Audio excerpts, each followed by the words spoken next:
नमस्कार, आप देख रहे हैं हल्ला बोल टीवी। मैं हूं असद अली। क्या प्रशांत किशोर भी पप्पू यादव की तरह जेल जाएंगे? क्योंकि जो बात पप्पू यादव कह रहे थे, बिल्कुल सेम वही बात प्रशांत किशोर ने अभी अभी कही है। आइए इस पूरे मामले को विस्तार से समझते हैं हल्ला बोल टीवी के संपादक दीपक शर्मा से। प्रशांत किशोर पप्पू यादव से पहले गए थे जहानाबाद जी, और पीड़ित परिवार से मुलाकात की थी। उसके बाद एसएसपी कार्तिकेय शर्मा से भी मुलाकात की थी, लेकिन पप्पू यादव ने जो बात कही वो प्रशांत किशोर नहीं कह रहे थे। पप्पू यादव लगातार यह कह रहे थे, पूर्णिया के सांसद पप्पू यादव लगातार यह कह रहे थे कि शंभू गर्ल्स हॉस्टल कांड में कुछ बड़े लोग शामिल हैं और उनको बचाने के लिए लिपापोती पुलिस कर रही है, एसआईटी लिपापोती कर रही है। प्रशांत किशोर ऐसा नहीं कर रहे थे जी। प्रशांत किशोर कह रहे थे कि जो भी शामिल है उनको गिरफ्तार किया जाए, छात्रा को न्याय दिलाया जाए। प्रशांत किशोर वहां गए, प्रशांत किशोर एसएसपी से भी मिले। आज प्रशांत किशोर, जन सुराज के सूत्रधार प्रशांत किशोर ने बिल्कुल वही बात कहकर सनसनी मचा दी है। प्रशांत किशोर ने आज कहा है कि ऐसा प्रतीत उन्हें हो रहा है कि शंभू गर्ल्स हॉस्टल कांड में कुछ बड़े लोग शामिल हैं और उन्हें बचाने के लिए लिपापोती की जा रही है, ऐसा उन्हें प्रतीत हो रहा है। प्रशांत किशोर ने कहा है कि पहले इस मामले में पुलिस जांच करती है, पुलिस कहती है कि सुसाइड है, पुलिस मामले को लिपापोती करती है। फिर मैं जाता हूं, प्रशांत किशोर कह रहे हैं कि फिर मैं जाता हूं जहानाबाद के पतियावा गांव, वहां जाकर पीड़ित परिवार से मिलता हूं। मेरे जाने के बाद पुलिस एसआईटी बनाती है, एसआईटी जांच शुरू होती है, एसआईटी जांच में भी कुछ नहीं निकलता है जी। प्रशांत किशोर पूछ रहे हैं कि कौन है वे लोग जिन्हें बचाने के लिए इस मामले की लिपापोती की जा रही है। प्रशांत किशोर ने कितने गंभीर सवाल उठाए हैं, हम आपको सुनाते हैं। नीट मामले पे आप लोग तो पत्रकार हैं, आपको जानकारी होगी कि पहला सरकार का स्टांस या पदाधिकारियों का स्टांस ये था कि लड़की के साथ कोई दुर्व्यवहार नहीं हुआ है, उसने आत्महत्या की है। ये जनसुराज के लोगों ने जब मामले को उठाया, जब मैं खुद गया वहां लड़की की मां से मिला और आप लोग के माध्यम से पूरे राज्य को ये जब पता चला कि इस मामले में क्या सच्चाई है, तो सरकार ने फिर एसआईटी बनाया। फिर हम लोगों के दबाव में आकर वहां के जो पुलिस पदाधिकारी हैं उन लोगों को सस्पेंड भी किया गया। लेकिन जैसा कि प्रतीत हो रहा है कि एसआईटी बनने के बाद भी अब उसमें क्लैरिटी नहीं है, बल्कि मामला और उलझता ही जा रहा है और ऐसा प्रतीत होता है कि इसमें बड़े लोग शामिल हैं। वरना एक छात्रा के रेप और मर्डर के केस के लिए यहाँ एसआईटी, मतलब पहले वहां का पुलिस प्रशासन फेल हो गया, फिर एसआईटी फेल हो गया सो कॉल्ड, उसके बाद अभी सीबीआई को दिया जा रहा है। तो इसका मतलब है कि वो बड़ी घटना है, उसके पीछे बड़े लोग शामिल हैं। हम लोग उस मामले को देख रहे हैं और उसमें उस बच्ची के परिवार को इंसाफ मिले, इसका पूरा प्रयास जनसुराज करेगा। तो देखिए, प्रशांत किशोर बिल्कुल वही बात कर रहे हैं जो बात अब तक सिर्फ पप्पू यादव कह रहे थे। पप्पू यादव शुरू से कह रहे हैं कि इस मामले में कुछ बड़े लोग शामिल हैं। आज जो उन्होंने मुख्यमंत्री नीतीश कुमार,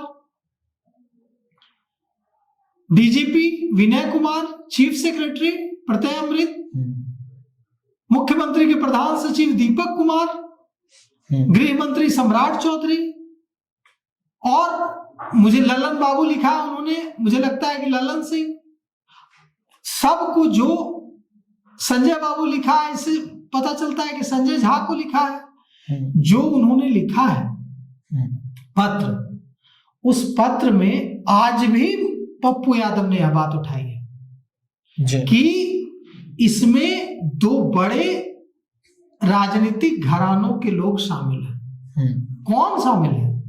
यह बात राबड़ी देवी ने भी कही कि इसमें मंत्री का बेटा है। यह बात मनेर के विधायक भाई वीरेंद्र ने भी कही कि उन्हें पुलिस अफसरों के कॉल आ रहे हैं, फोन कॉल आ रहा है कि कहा जा रहा है कि sir please Shambhu girls hostel case मत उठाइए। क्यों नहीं उठाइए? और कौन है वो पुलिस अफसर जो एक एमएलए को, जनप्रतिनिधि को डिक्टेट कर रहा है कि कौन मामला उठाइए, कौन मामला नहीं उठाइए? पुलिस डिक्टेट करेगी विधायिका को कि कौन मामला उठेगा विधानसभा में, कौन मामला नहीं उठेगा जी। पुलिस तो डिक्टेट विधायक को नहीं करेगी ना, विधायिका को पुलिस डिक्टेट नहीं ना करेगी, कार्यपालिका डिक्टेट करेगी विधायिका को। तो कुल मिलाकर के आज देखिए, पप्पू यादव कई बार विवादित बयान देते रहते हैं, इसलिए पप्पू यादव बोलते हैं तो एक बात है, लेकिन प्रशांत किशोर विवादित बयान देने के लिए नहीं जाने जाते हैं। प्रशांत किशोर बहुत नपा तुला बोलने वाले नेता है। अगर प्रशांत किशोर ने कहा है कि इस मामले में उन्हें ऐसा प्रतीत हो रहा है कि कुछ बड़े लोग शामिल हैं जिन्हें बचाने के लिए पुलिस एसआईटी लिपापोती कर रही है, तो मामला गहरा हो जाता है, शक गहरा जाता है। और फिर अब यह भी सवाल उठता है कि जिन ताकतों ने पप्पू यादव को जेल भेज दिया जी, पुलिस कह रही है कि पप्पू यादव को इसलिए जेल भेजा गया क्योंकि 31 साल पुराना गर्दनीबाग के केस में उनका बेल बाउंड कैंसिल हो गया था, उन पर गिरफ्तारी वारंट, कुर्की वारंट जारी हो गया। भारत सरकार के कैबिनेट मंत्री, भारत सरकार का कैबिनेट मंत्री भारत सरकार होता है, भारत सरकार के कैबिनेट मंत्री जीतन राम मांझी जो गया जी से सांसद है, उन्होंने कहा है कि शंभू गर्ल्स हॉस्टल कांड में नीट छात्रा की हत्या हुई और उन्होंने कहा है कि इस मामले को पप्पू यादव उठा रहे थे, इसलिए उनको जेल में भेज दिया गया। हम आपको सुनाते हैं जीतन राम मांझी ने क्या कुछ कहा। वो मुद्दा नीट छात्रा के साथ जो बदसलूकी हुई है, उनकी जो हत्या हुई है, वो बहुत निष्ठुर हत्या है, उसका हम आलोचना करते हैं।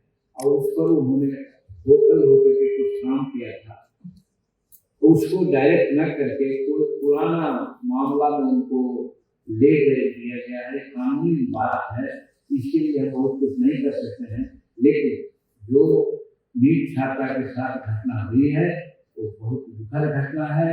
और हमारे होम मिनिस्टर जो हैं उन्होंने भी कहा है सम्राट ने कि हम लोग सरसरी निगाह से उसको चाहे तो क्या कहते हैं, साधारण जो जांच का होता है, एसआईटी होता है, उससे किया, सीआईडी से किया, सीबीआई से कर रहे हैं। अगर और भी जरूरत होगी तो उससे भी हम करेंगे। हम चाहेंगे कि अगर किसी के पास साथ है तो दे, और जिस दिन वो साथ देता है 24 घंटा में उसको अपना जगह पर हम लोग ले जाए। इसलिए उनका जो ऑनेस्टी हुआ है वो हम समझते हैं कि जो कानून अपना काम किया है वो भी कानून की दृष्टि से बच्चे हुए अपना काम करें। बजट से संबंधित तो आपने सुना प्रशांत किशोर क्या कह रहा है, आपने सुना कि भारत सरकार के कैबिनेट मंत्री, जो कि भारत सरकार होता है, भारत सरकार के कैबिनेट मंत्री जीतन राम मांझी क्या कह रहे हैं। भारत सरकार का कैबिनेट मंत्री छोटा मोटा पद है नहीं, भारत सरकार का जो कैबिनेट मंत्री होता है वही भारत सरकार होता है। भारत सरकार का कैबिनेट मंत्री अगर कुछ कहता है मतलब भारत सरकार कह रही है। बिल्कुल। तो जीतन राम मांझी से हत्या मान रहे हैं, कह रहे हैं कि हत्या है। वे उसी क्षेत्र से आते हैं जहां की वह छात्रा थी, जहानाबाद मखदुमपुर इलाके में जीतन राम मांझी का गांव है, जहानाबाद के। तो कुल मिलाकर के अब सवाल यह उठता है कि क्या इस मामले में प्रशांत किशोर को भी जेल में डाल दिया जाएगा जैसे पप्पू यादव को जेल में डाल दिया गया। क्या पुलिस प्रशांत किशोर के खिलाफ भी कोई केस ढूंढना शुरू करेगी और कल हम उन्हें भी देखेंगे बेऊर जेल में। क्या ऐसा हो सकता है? मुमकिन है, कुछ भी हो सकता है। तो देखिए क्या होता है। तो सुना आपने किस तरह से प्रशांत किशोर ने भी ऐसे ऐसे आरोप लगाए जो बिल्कुल पप्पू यादव के आरोपों से मिलते जुलते थे। इस पूरे मामले को लेकर आपकी क्या राय है? अपनी राय कमेंट्स बॉक्स में जरूर दीजिएगा। तो फिलहाल इस पेशकश में इतना ही। आगे की खबरों के लिए बने रहे हल्ला बोल टीवी के साथ। धन्यवाद।